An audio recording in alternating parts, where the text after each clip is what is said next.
Welcome to a new episode of the Creative Industry Insight podcast. I'm your host, Bobby. Today, we return to Widow's Bay and welcome production sound mixer Kevin S. Parker. Kevin will talk us through capturing the sound on the show and the various elements in play that might cause an issue. Please be warned that are heavy spoilers in this episode. Now let's jump into the conversation with Kevin.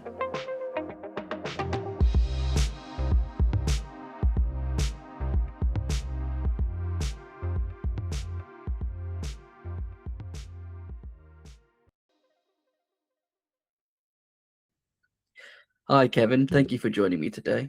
Oh, thank you for having me. We're here to talk about Widow's Bay, which has come out recently and been nominated for a number of Emmys. It's like the talk of the internet. People are loving it. And before we jump into the project, how have you found the reception to the show? It's been pretty amazing because it really does seem like it's a reception that is word of mouth. You know, it didn't seem forced at all. It just seems like it kind of naturally gained traction and became what it is, which I take a lot of satisfaction in that. I think it is. I think personally, it's crazy to think how each week it just got stronger and stronger and stronger, and usually it's not like that. It takes maybe sometimes a couple of months, or usually it starts off really strong and then people just tail off on it. And yeah, it just felt like everything took everything by storm, and people were just enjoying it and they were laughing, and also like the mix of the comedy and horror. But it feels like it's more like horror with a sprinkle of comedy in it. But yeah, I completely agree. And it was one of those things where I kind of expected it. I was like, well, maybe, it's got a little buzz in the beginning and maybe it'll just peter off. And then, when the whole season finally drops, more people will come around to it and whatnot. But people got it. And that says a lot about the entire team, that it was so well received. And also that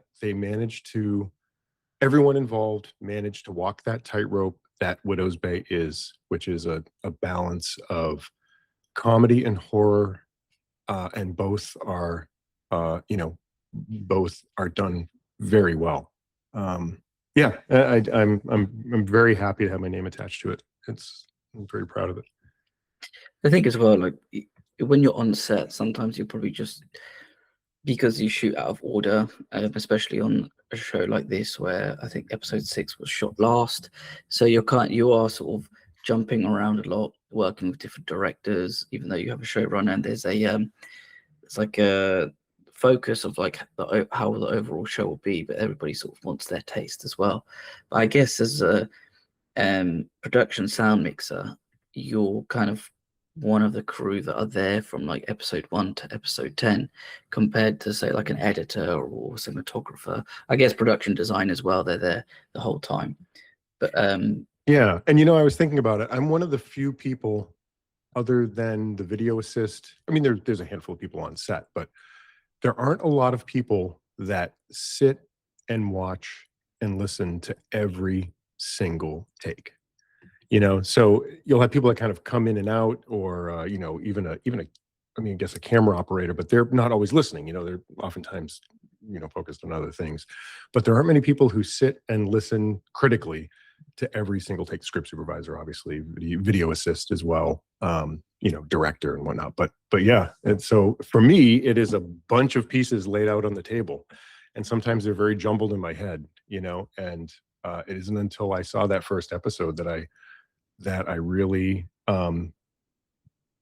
saw it all come together. I kind of pieced it together in my head, but that's tough. And then you watch dailies, and that doesn't really help either. You're basically just seeing what you just saw the day before. Yeah. So when I finally saw it come out on, in episode 1, and it was stunning. They did it. They actually did it, How does it feel though, like because you're there capturing dialogue and probably some atmos as well, depending on if you're on location or in a studio, because maybe sometimes it's like the way that the wood might creak, or the sort of life that's there that sometimes will help the sound designers in post. But what's it like when you watch it back and you're like, oh wow, this is what they sort of wanted to go for? And then because in your mind you're working just on dialogue and the room track, what's it like seeing and hearing the final version of it all? Yeah, for me it was interesting because I got called for the show from one of the executive producers, Joanne Toll, and I had never met her before. And I was one of the first calls that they had made to someone in Boston, to a crew member in Boston. So I had no knowledge about what the show was about or anything. She just called, asked if I was, happened to be available for a show for Apple. Of course, I asked her what it was, and she said it was a half-hour comedy horror, show. So in my mind, I had something completely different than what Widow's Bay became, and it wasn't until started seeing the scripts come in, it's like, boy, this is different than what this is kind of different than what I was expecting. And in my mind, for some reason, in my mind, the only half-hour horror comedy I could think of was Ghosts. And it was the BBC version, or the British version. I don't know if it's BBC, but the British version, because my wife and I had just streamed that, just like binged the whole thing, loved it. And so that was what was in my mind. And then I got the scripts and I was like, whoa, this is different. This isn't what I was, this isn't what I was thinking. And then we start shooting it. And the first thing we do on the camera test day is the promo video that appears in the hotel room of the man standing by the pond. I think it plays for the ocean, but standing by the water, and he's talking about Widow's Bay, and then he walks off into the distance, and he just kind of fades away into the distance. And the timing is, I don't know if you're familiar with that piece, but the timing is long, it's bizarre. And that was the first thing we shot on the pre-shoot day. And I remember sharing a look with, I don't know if it was the script supervisor or the video assistant. We were just like, wow, this is going to be something different, And I think as the season progressed, we saw more and more of it coming. But it was funny because you would shoot things that are incredibly funny with Matthew, who is just hilarious, and his timing is impeccable. And you'd shoot these things and they were hilarious. And then we would shoot real heavy horror.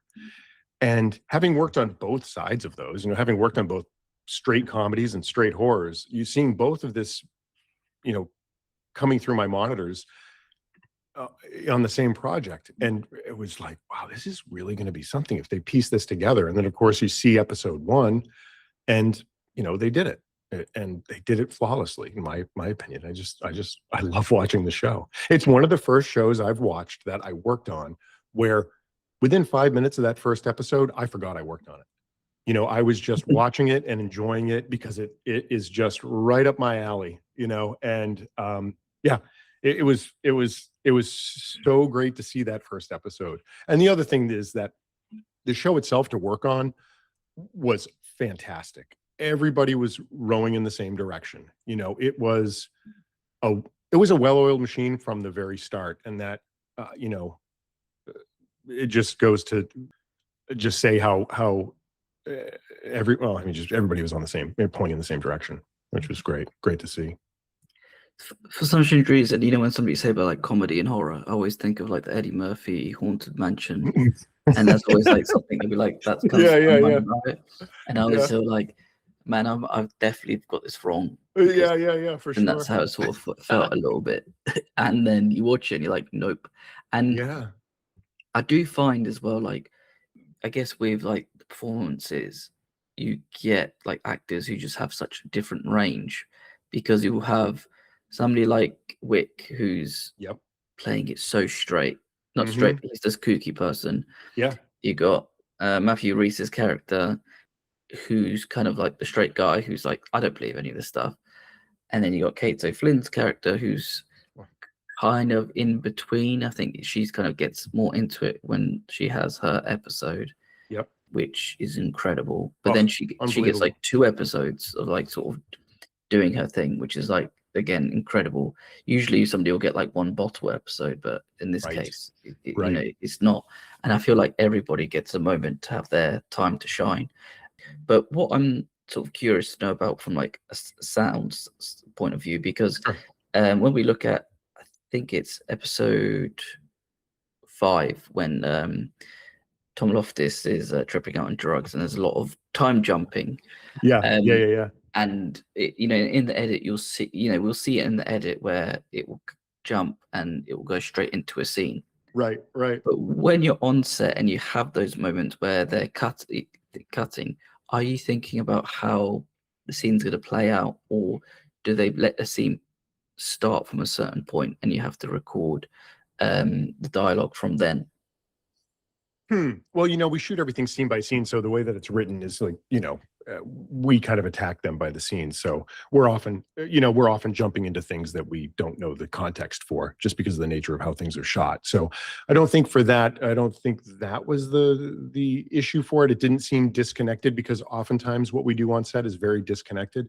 And I'm amazed when I see, when I see the final cuts and how the editors have put things together and how the actors have managed to tie things through. I'm always amazed by that. It really is the movie magic, to see these things, because I'm seeing it as like jigsaw puzzles on a table, without it being assembled, right? So I'm trying to build the picture in my head as we're moving along day by day. The thing about that, one of the things in that episode that was pretty mind blowing was when Jeff Hiller was wearing a Jeff Hiller mask. There's that scene where he's tripping and he looks at, and right, because we have Dale, and then we had Dale Dickey, who plays Rosemary. It was always a little confusing when you're telling somebody, get a mic on Dale. Well, which Dale? Dale the character, or Dale the, oh God, no, you're right. No, Dale Dickey. Okay, so anyway, yeah, when Dale, Jeff Hiller, there's a moment where Loftus looks at him, and Jeff was wearing a Jeff Hiller mask, which was the weirdest thing, and it worked so well. When you see that episode and he looks up at him and he's just, it's so surreal. And I think that was the beauty of that show, is that there are so many opportunities to either overdo it or overplay it. And from like the cinematography, the art direction, the editing, the sound design, everything, it's all just in this zone that just works. It's real, and I think that's what makes it scary, and that's what makes it funny. That's my feeling anyway. I agree with you on that, and it's such a fine balance, but it all comes together somehow. Yeah. And I don't know how to explain it, because sometimes it's just one of those things where maybe just people understood the assignment and they just turned up and knew what they had to do, and understood what was the deal with it all. And obviously that comes from Katie and Hero, I mean, obviously it started in that direction and worked its way down. But yeah, I just, nothing was overplayed, which is fantastic. But then on top of that, it's like, how good of communicators must they be? Oh, they were great. Everybody to sort of just get on the same page regarding it, or probably add what they would like to add to it as well, which I think is that's like another big thing that I kind of love to hear, is about like the communication side of stuff, as sad as that probably sounds. But it's the way that, like, maybe it's just like another form of leadership that people have, especially when it comes to like filmmaking and TV show making as well, because like you always think about it in sports, where people are leading the charge, or who's helping out, or who's doing what. But then I feel like sometimes, maybe because filmmaking and TV making is such a large army behind the directors and showrunners, that like, and it must be a lot getting everybody to pull in the same direction. Yeah, for sure. And I always felt like there was a clear vision, and yeah.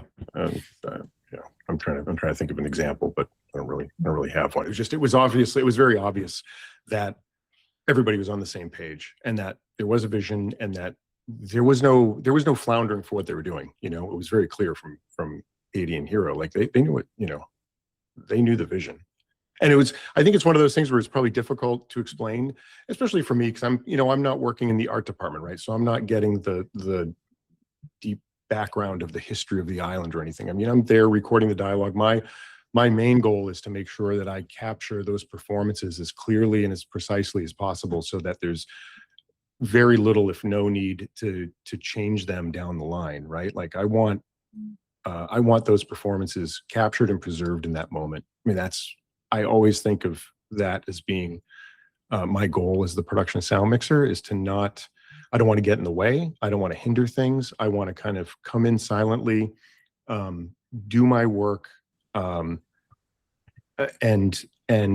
kind of be out of the way in a lot of ways, but mostly just through a lot of preparation in advance, thinking about every step and just being as efficient as I can so that I'm not a drag on the process. Obviously, I'll take my time and do the things I need to do in advance in order to, make my work good. But I try to do that as quickly, precisely, and as silently as possible, if that makes sense. And really, it's just to serve the purpose of making sure that that performance is captured and that that dialogue that is written is, relayed through that performance, and the stuff we do on the day is what you see on the screen. I always find that very important to me.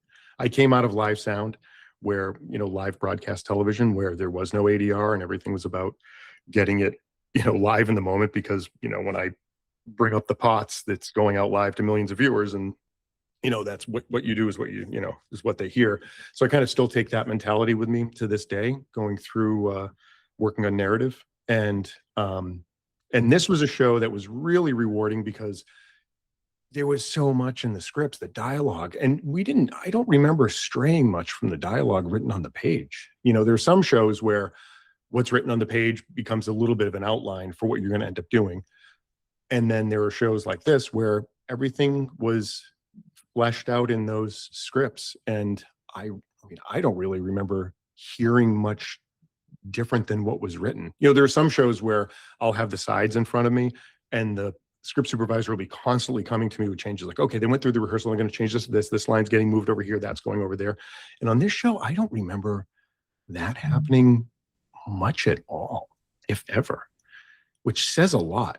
Which says a lot about what's going on in that writer's room and what's going on with the vision of the show, that it is fleshed out by the time we get to shooting it.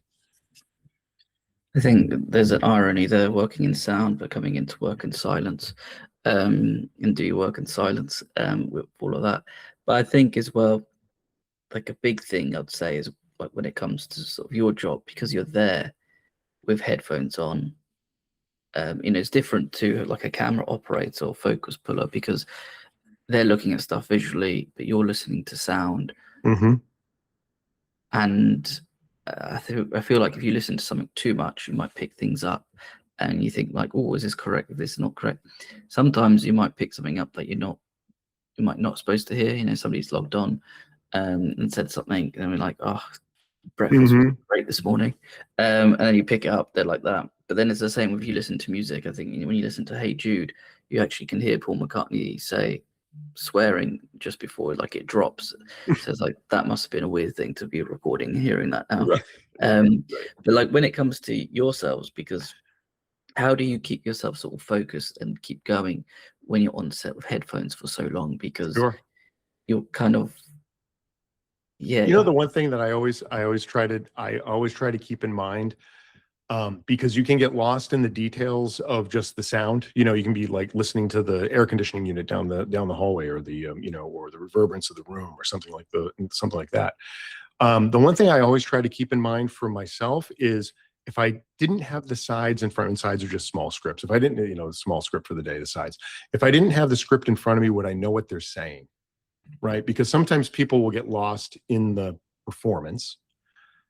And then you're wondering, like, is somebody going to have to turn on subtitles for this? Because I really, for me, I would really prefer not to have somebody have to turn on subtitles. I want to get it as clearly as possible so that they're in the moment, they're not, reading along at the bottom, so they can enjoy the whole visual, the whole thing, like that's part of it. I always think about that when I have to turn on subtitles for a program. I start to realize how much I'm missing in the frame visually. And I think that I should be providing, hopefully I'm providing sound that's clear enough that somebody can focus on the visuals, and the sound is, complementary to it, right? As opposed to forcing yourself to read it. But anyway, so that's what I'm constantly thinking, can I understand what this person is saying if I didn't have the script in front of me and I wasn't following along? Luckily on What Is Made, that wasn't even an issue. It was a show that didn't have it wasn't that kind of show. It was very clearly spoken, and it lent itself to that. As far as ear fatigue, that's a really good, I'll tell you one thing I don't do is I don't listen to the radio or anything driving home from work.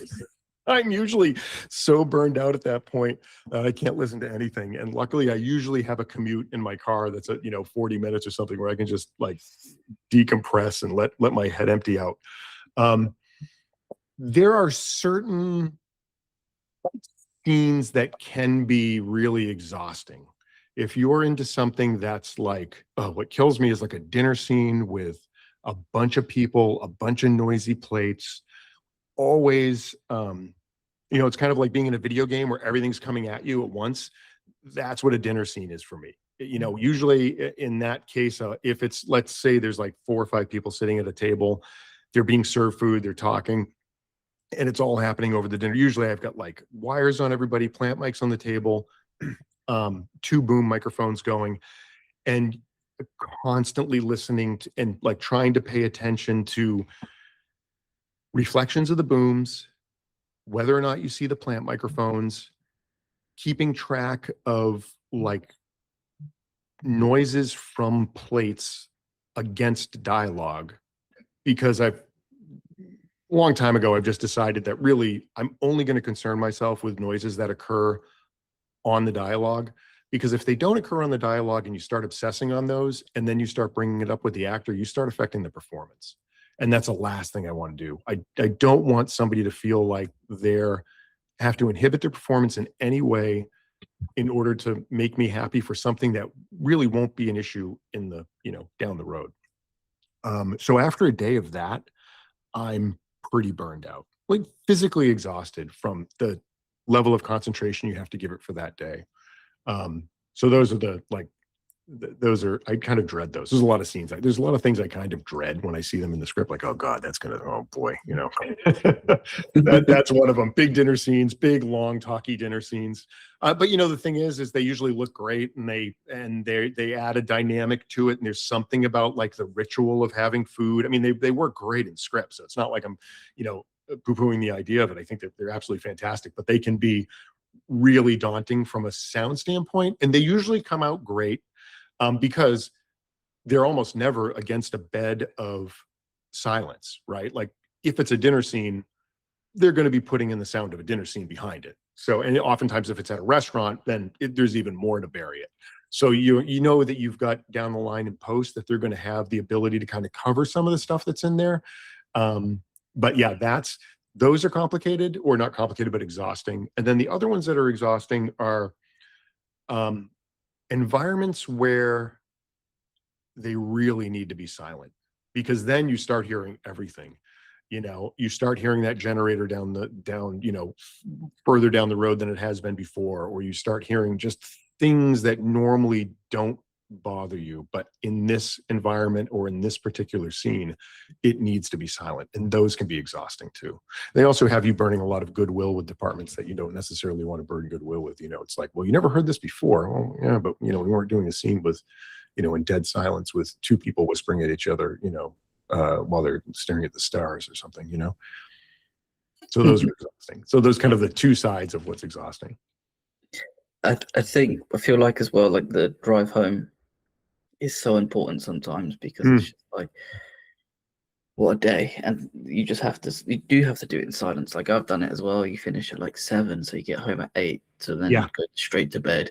Yes. It's like, oh my gosh, what a day. And I don't want to listen to music because I'm so zapped, but then also I don't want to listen to a podcast because I've listened to people talk all day. Right. Exactly. It's like, what do I do now? I don't know. I actually wear I have headsets that are made for airline pilots, for pilots, with Sony elements put inside of them. So they're actually made, they're high noise environment headphones. I wear those almost all the time because it allows me to turn the volume down, so I'm not constantly hammering myself with loud sound, with basically with a loud input all the time in my ears. It's also good for my hearing, to keep it low. I don't want to, last thing I want to do is, have long-term exposure that's going to jeopardize my hearing. So I tend to wear those a lot. And that is actually very helpful, because in between scenes, I can turn it down and I'm in silence. It takes away that background noise. So it kind of gives me a break. It's almost like catching your breath, you know.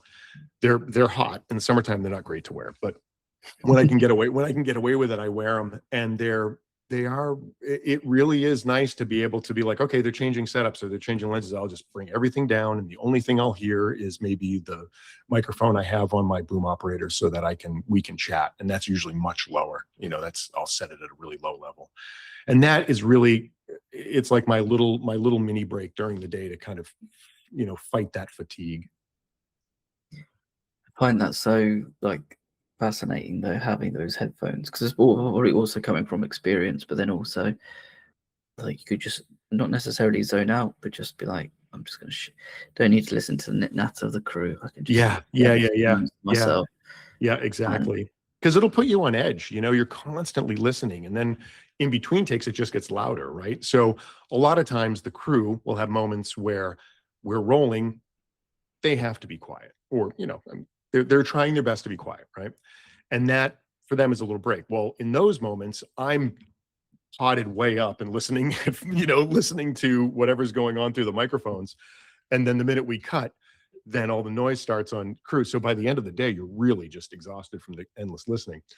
Granted, a lot of the crew are wearing walkie-talkies too, so they have that issue as well. It's often there's a lot of chatter going on in between takes, but you know, for me, that's kind of my little solution to that. And I bought those for like a specific instance. I don't remember why I bought them. I bought them because I was doing something in a loud, high noise environment. Then I realized, like, well, these are really good. You know, this is okay. I'm going to start wearing them all the time, and I probably wear them 80% of the time when I'm working. And it really helps. What a great investment as well. Just like so simple but great at the same time. Yeah, I do feel as well like when you're on set, like it can be loud in between takes, and how like the mishmash of people and whatnot. It can be much. I mean, if you're listening to people at the same time, you basically like Gene Hackman in the conversations, like what's going on there, what's happening here. But then you have some days that are completely fine. You know, it's not every day that's like that. Sometimes you'll have big long setups between takes, and it's chill. You know, I mean, it's just on certain days. And the funny thing is that oftentimes the sound mixer is out of sync with the rest of the crew. And by that, I mean, like, sometimes we're freaking out when nobody else is, and when everybody else is freaking out, we're not. Like, oftentimes the problems that cause those kind of I mean, not tension, but those those moments of like scrambling, we're often out of sync. and you know, so I feel like those headsets that I wear help me to kind of balance me getting out of sync with the rest of the crew. You know what I mean? I might not be like hair on fire, you know, for moments where everybody's like, what's wrong with him? Like, oh, we're just doing a dinner scene. And I'm like, you know, for them, they've been sitting, you know, oh, it was a 6-hour dinner scene. We're all, you know, like, so it kind of, you know, kind of helps with that. It kind of helps to balance or temper my, my temperament, I guess. Yeah. And I guess as well, like I don't know, it's pretty hard to describe, because people would be thinking, or even people watching it over, it's like, oh, they're not moving for the next setup, what's going on? But it's like, actually, you just need to prepare yourself with your ears and whatnot. But it's fascinating, and such a different process compared to, like, I don't know, gaffer or DOP, when they're sort of moving on to the next shot, and you're just you're just working away on your stuff. Again, just I often think of my boom operator, Peter Hubman, who we've worked together for years, you know, and there's oftentimes he's just sitting there watching everybody work. And I think, oh man, that must be, I don't know, how does that go over on set?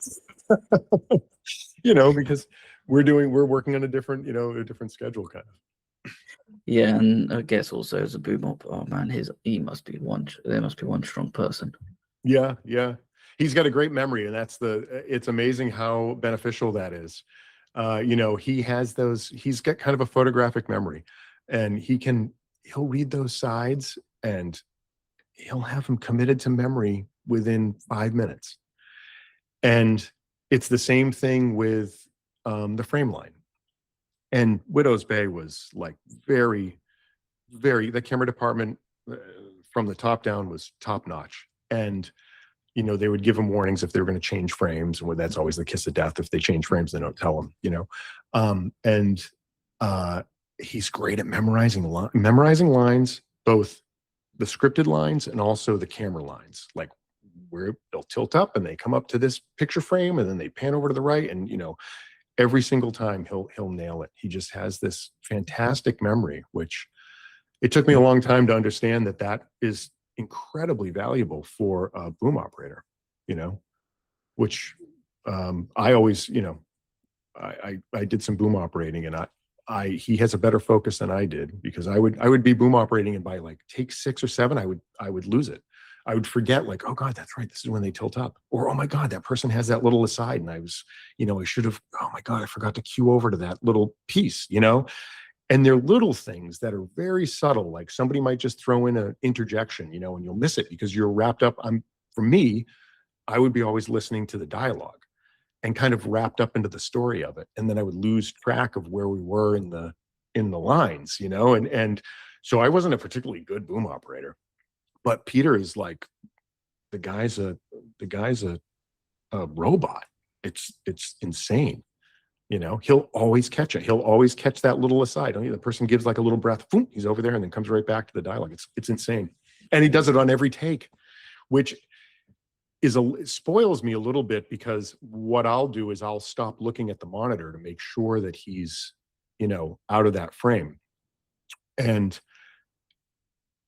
I mean, I trust him, so it's not an issue. But, you know, sometimes with other boom operators, I'll forget, like, okay, I got to keep an eye open on that. And that's on me, not on them, for sure, you know. Or we'll get onto a show where the cameras aren't as predictable to start swinging around a little bit. But I'm not there to tell them, you know, to move out of the way or whatnot. Still think as well, like boom up, because you're moving around and concentrating so much, as you're saying that, like, if you forget this or so much, even though you're like paying attention to it, but it's like also because you're going through how many other takes during the day, you could lose it a little bit. But that's also it's not just the way that it is sometimes, because it could become so mindless. Like I remember doing a pickup day, it was for like an inset on a TV that was going to be on for like 5 seconds, and I think we did about 100 takes, and it was so hot on the stage, and I had to operate the stage door, but like it could click open, but yeah, you'd have to put it back, close it yourself. Yeah. So sometimes you'd be, I don't know how much it weighs, but like you're pushing this 50-foot door by yourself, and people are like, can you hurry up a little bit? It's like, can you do this yourself? You know, like I can't, you know, you do it yourself if you want to.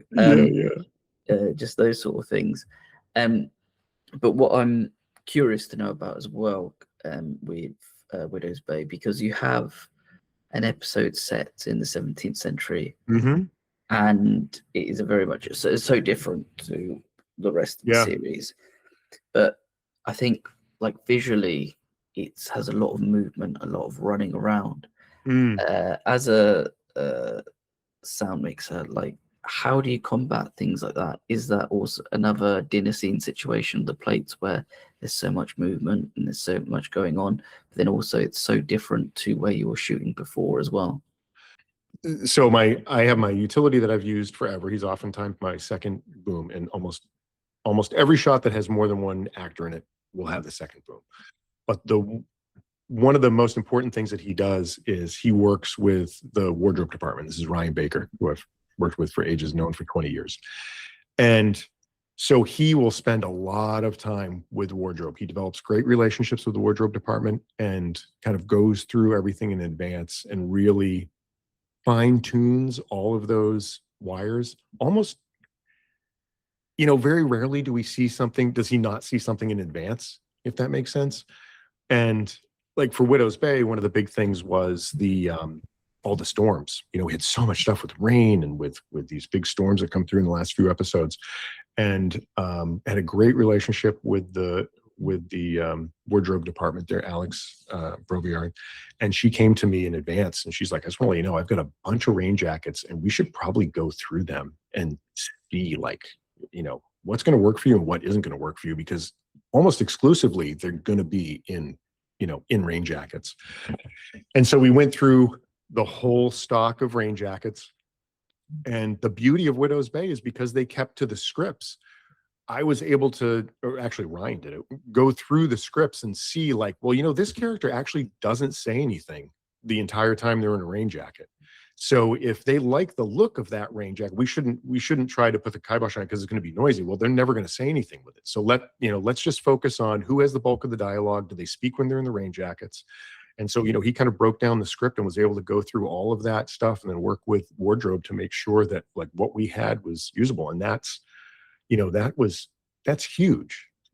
That's a huge plus for us, because when we finally get there on that day, we're not scrambling, trying to get a clean wire on wardrobe that we haven't interacted with before. And that's like the value of having a team that you've worked with for ages, and that's not even like, at this point we're on autopilot. We don't really even talk about it. It's just like Ryan will be going through the script. He's like, there's a lot of storms in this next one. And the next thing Alex is coming up because she's already thinking the same thing. She's like, in this next few, there's going to be a lot of storms and we've got a lot of rain jackets. They want rain jackets in every shot, like, okay.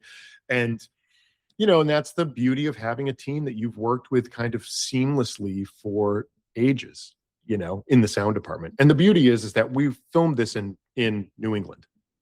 The film community in New England is a relatively small community, and we've all worked together before.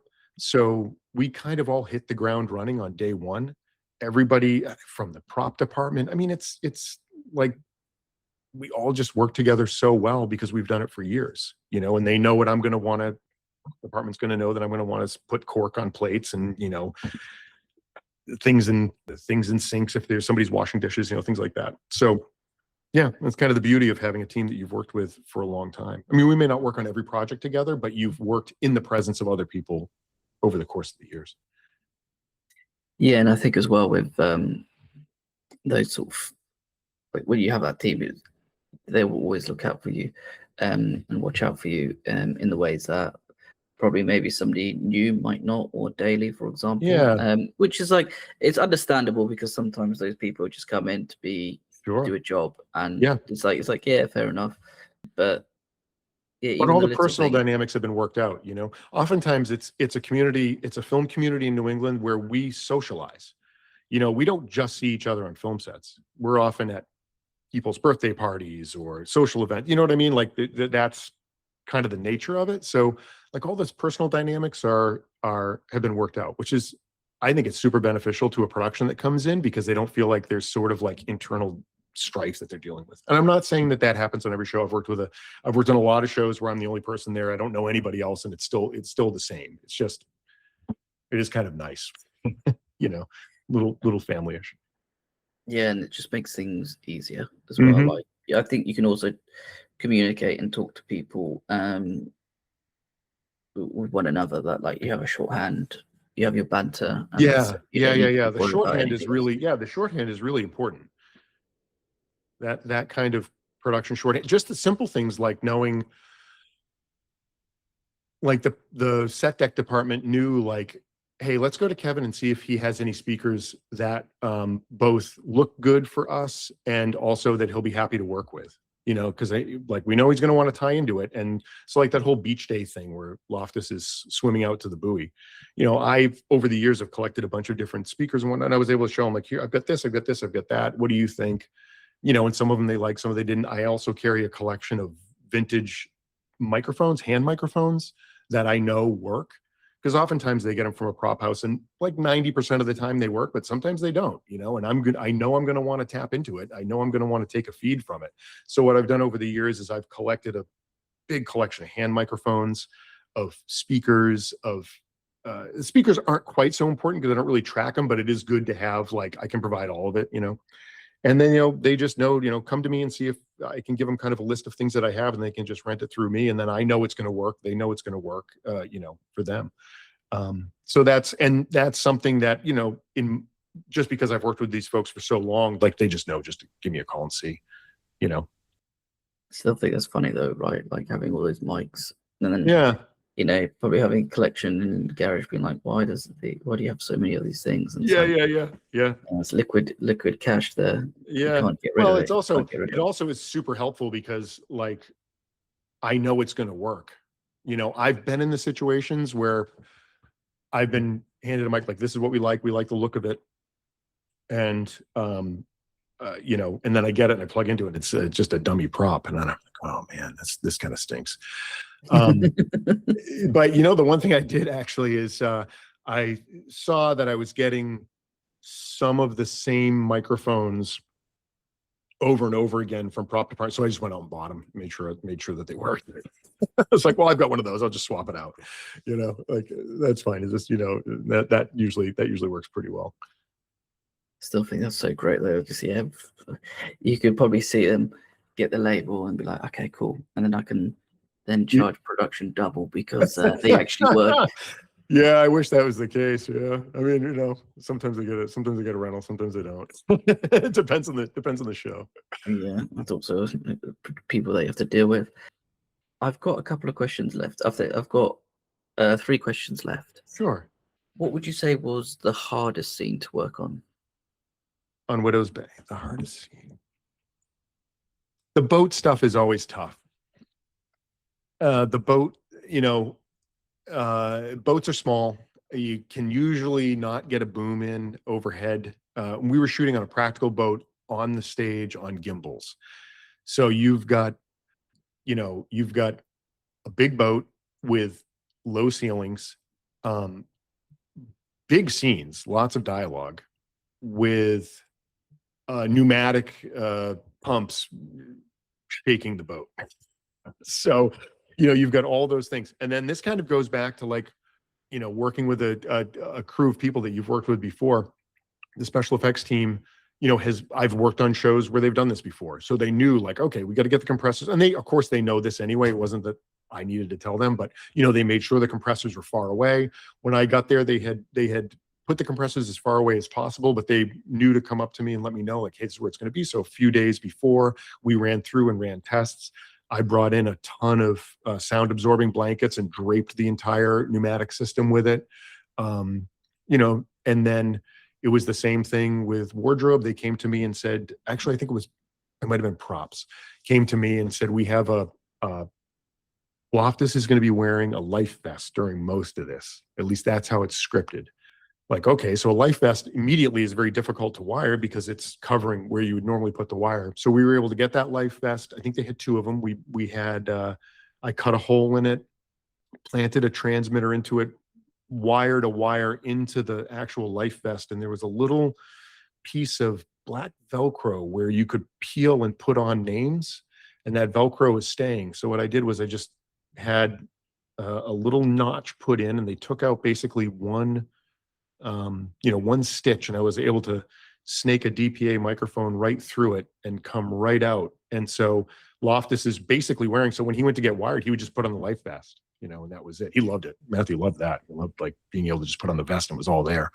You know, and that saved us, you know, so that was probably the most difficult stuff. And then you're dealing with the pneumatics, making sure it all sounds good and everything. But the good part about that is we also knew that the boat will be motoring through the water. So you're going to have the sound of water. You're going to have all these things kind of covering any sort of sound.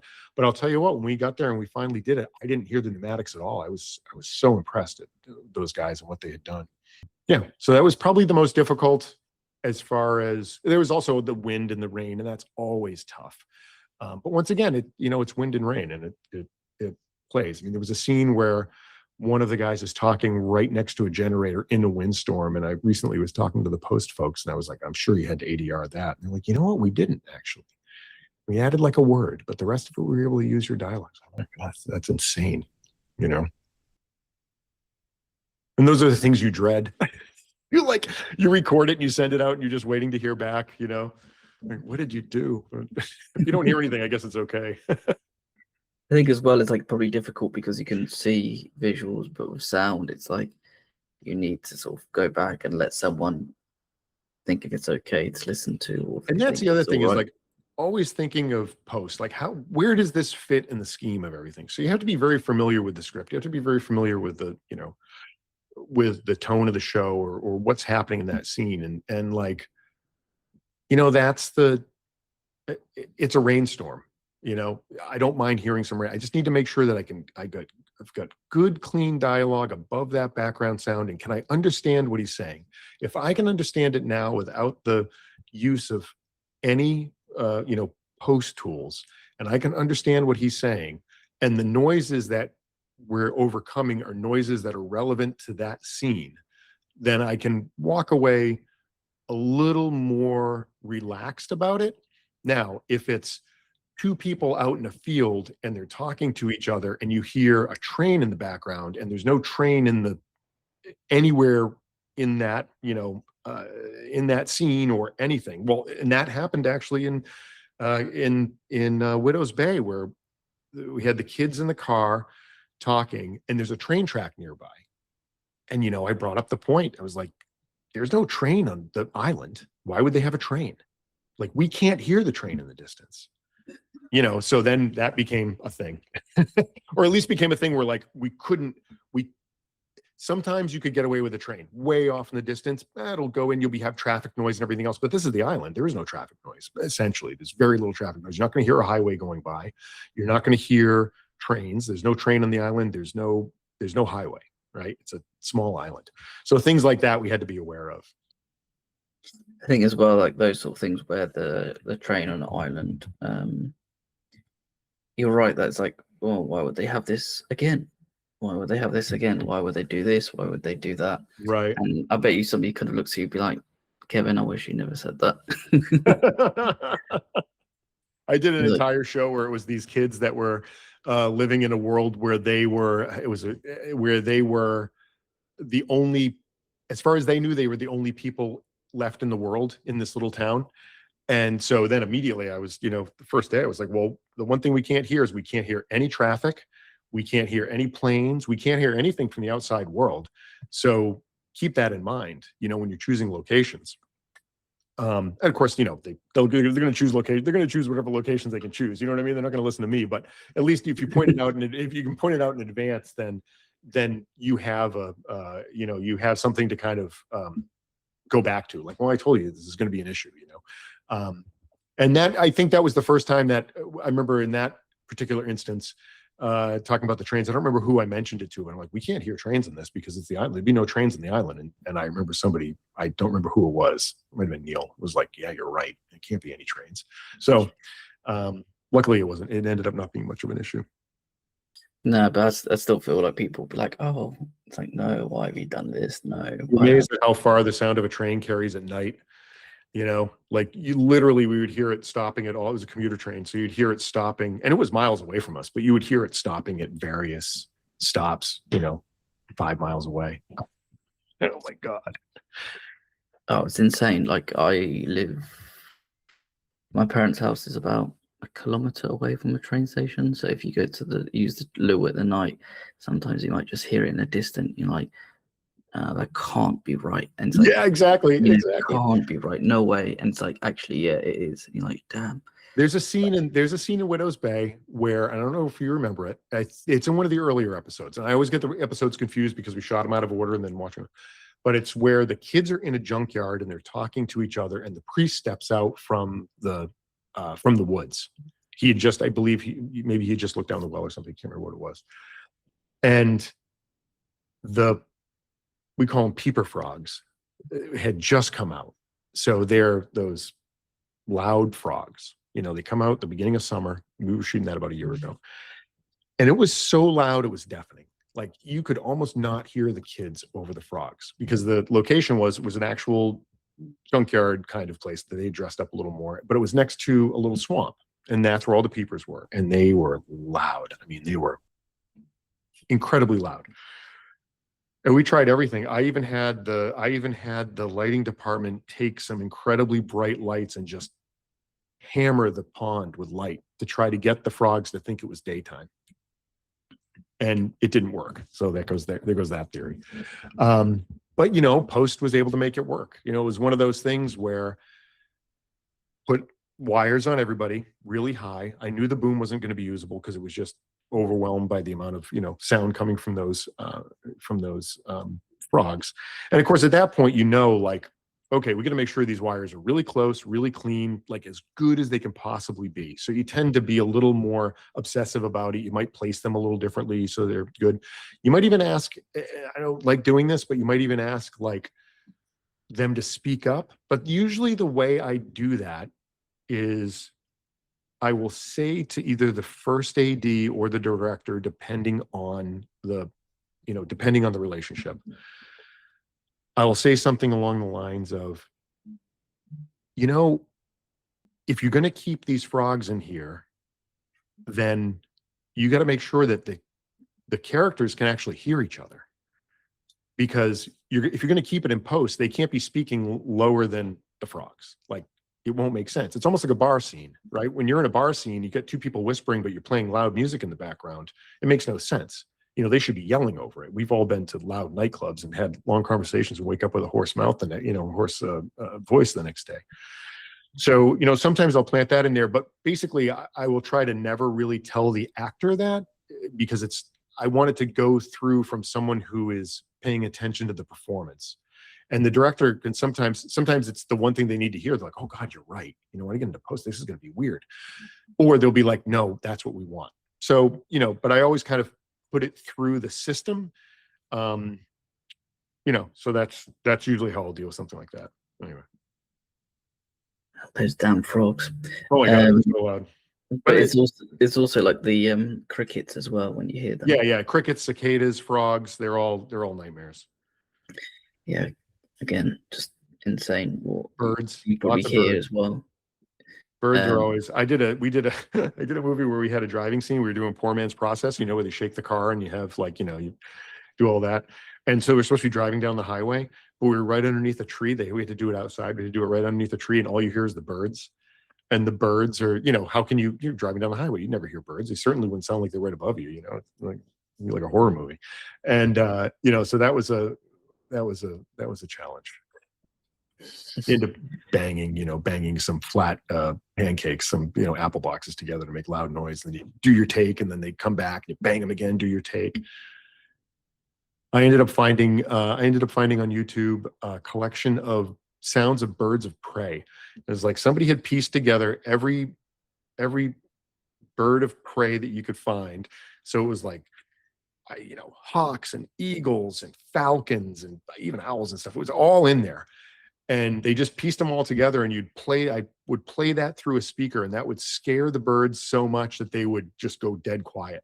And you'd get about 5 or 10 minutes out of it. And then they'd start to slowly come back, and then you'd play the song. Poor birds. I'm sure they were traumatized, but yeah, I'm traumatized by that. So like it's just such a simple but probably good way of doing it as well. And then also like they're not really doing anything. I'd also heard that you're not really supposed to use loud noises to scare birds, that it's inhumane. So I've stopped doing that. Yeah. Well, I think once you sort of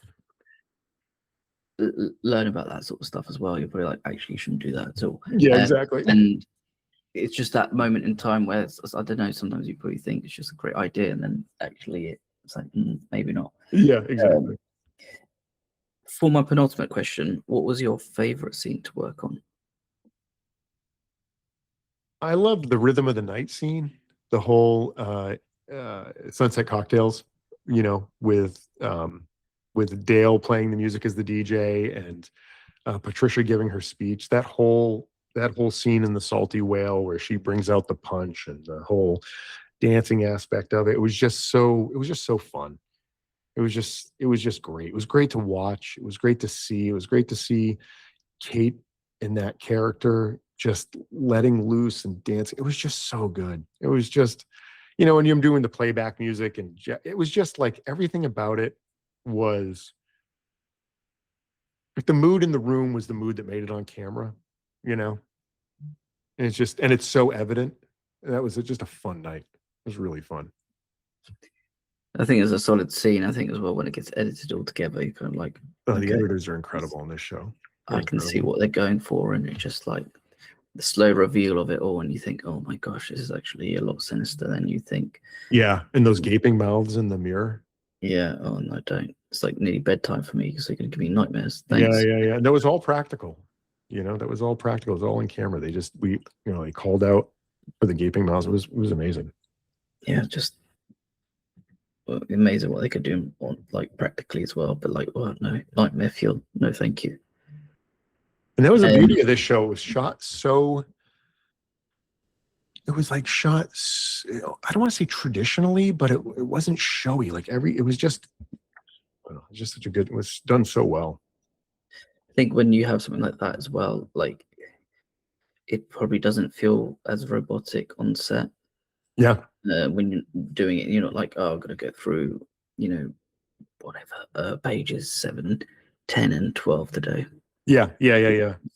Something never else felt that on the show. I had said to somebody, I said, if this show was never released, like if Apple just shelved it, it would still have been one of my favorite shows to have ever worked on.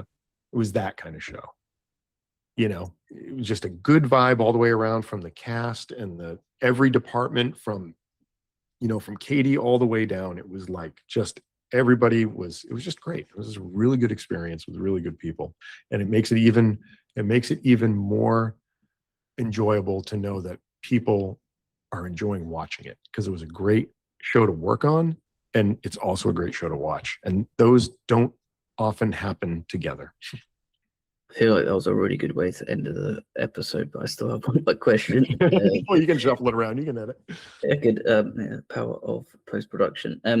Just for my final question, is there anything else that you want to mention that I might have missed in my questions, or is there anything that you would want to ask me? That one usually stumps our guests. I mean, I would hope that you get a chance to talk to someone from post, because I just think they did such an amazing job. It really was like, I don't know. I just feel like they really have it dialed in. That's all. That's probably not for the podcast, but that's just like my thought. I hope you get to talk to somebody from post. Man, they are good. I think that'll be my next aim now. Yeah, like Larry Benjamin or Matt Slocum or something, like any of those guys. We've been doing some group things together, and they're just amazing. What was did you start watching from episode 1? Yes. Luckily I was sent screeners, and I was like, wow, you get part of like a secret club, so you're kind of ahead of the curve a little bit. So when people were starting watching it and you're ahead of them, and you're like, oh, they're like, oh, episode 2 is great. It's like, yeah, wait until you see episode 4, wait until you see 5, wait until you see 6. You don't know what's coming. And yeah, I just find it just enjoyable. It's just something, maybe it's just something different. Maybe because we're so used to having like high-end TV is always has to be so sleek and cool, and it has to feel a certain way. It has to feel like a film, but for TV. And I feel like sometimes that's lost a bit, where, yeah, I don't know. I just find that we don't have any middle ground with TV now. So it's kind of, it's either feels like a soap thing or it's really high end.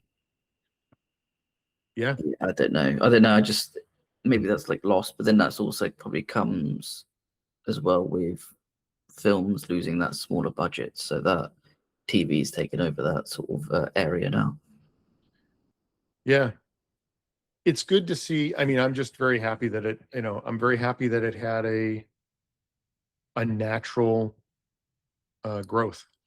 I find that, I just think it makes it even sweeter for me.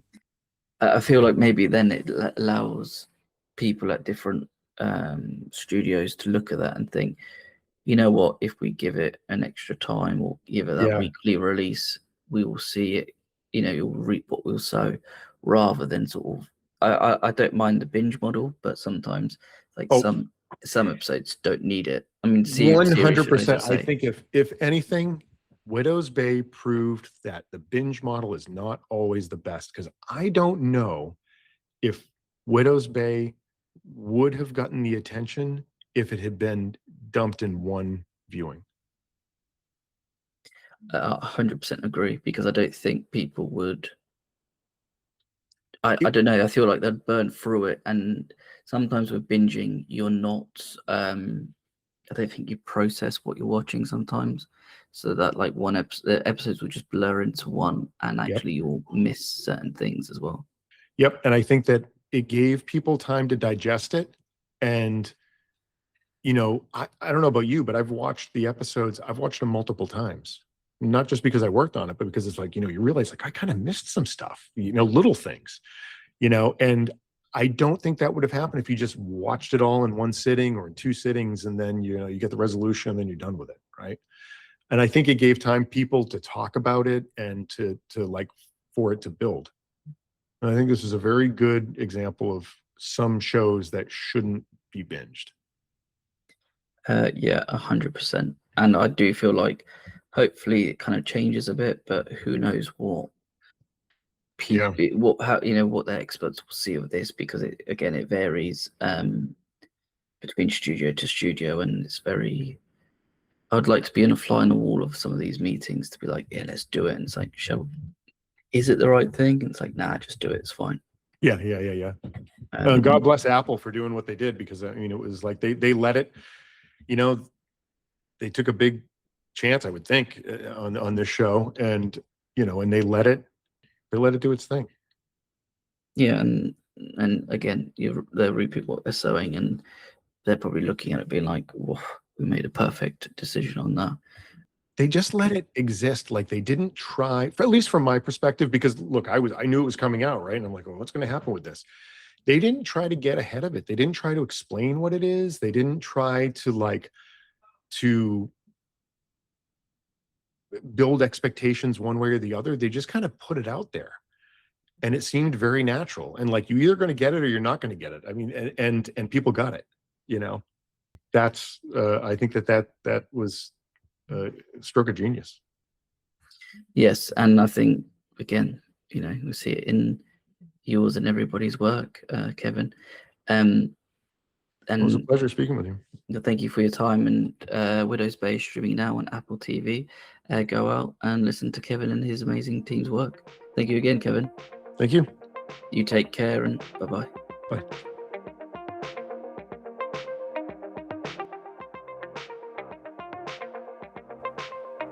Thank you for listening. Please subscribe, rate, and review this podcast.